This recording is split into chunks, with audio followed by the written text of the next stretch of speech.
चटपटा ऐं लज़ीज़ खाधा खाइण लाइ त हर कंहिं जी दिलि चवंदी आहे, पर कुझु शयूं असांजे सिहत लाइ इंतिहाई हानिकार हूंदियूं आहिनि। असांखे उन्हनि नंढियुनि नंढियुनि शयुनि बाबति ॼाण न हुअण करे असां पंहिंजे सिहत खे पाण ई ख़राब कंदा आहियूं। अहिड़ियुनि हानिकार शयुनि मां टमाटो केचप बि हिकु आहे। आम तौर ते असां जॾहिं बि फास्ट फूड जहिड़ोक samosa, pakora, hamburger, pasta, French fries या आलू chips, pizza, toast, fried chicken ऐं केतिरा ई माण्हू त मानी या पराठो बि टमाटो केचप सां ई खाईंदा आहिनि, जेको इंसान जे सिहत लाइ तमामु घणो हानिकार आहे। अॼु असीं इहो ॼाणण जी कोशिश कंदासीं त टमाटो केचप असांजे सिहत लाइ छो नुक़सानकार आहे, टमाटो केचप ऐं कुदरती टमाटनि में कहिड़ो फ़र्क़ु आहे। टमाटो केचप जी तयारीअ जे पहिरें मरहले में टमाटरनि जे खल ऐं ॿिज खे कढी बचियल टमाटरनि खे तेज़ बाहि में घणी देर ताईं उॿारियो वेंदो आहे, जंहिंसां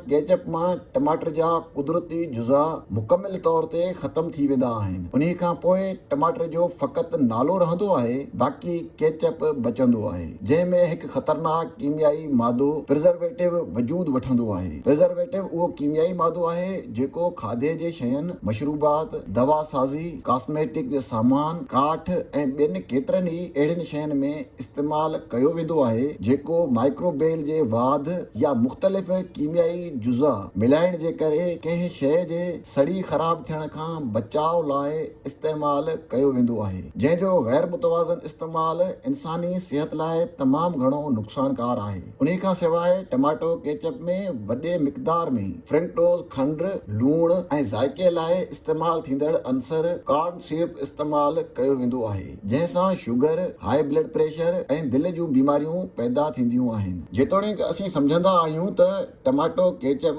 कुदरती तौर ते टमाटरनि मां तयारु थींदो आहे, पर ईअं नाहे। टमाटो केचप मुकमिल तौर ते केमिकल मां ठहियलु हूंदो आहे। आम तौर ते समोसा, पकोड़ा, बर्गर, आलू चिप्स जे स्टॉलनि ते इस्तेमालु थींदड़ टमाटो केचप कंहिं बि मल्टीनेशनल कंपनीअ जे तयारु थियल पैकिंग वारे टमाटो केचप खां वधीक नुक़सानकार हूंदो आहे। तंहिं करे माहिरनि जो चवणु आहे त टमाटो केचप इस्तेमालु करण खां बहितर आहे त पंहिंजे खाधनि खे लज़ीज़ बणाइण लाइ हथरादू तौर घरनि में तयारु कयल चटणी इस्तेमालु करणु घुर्जे।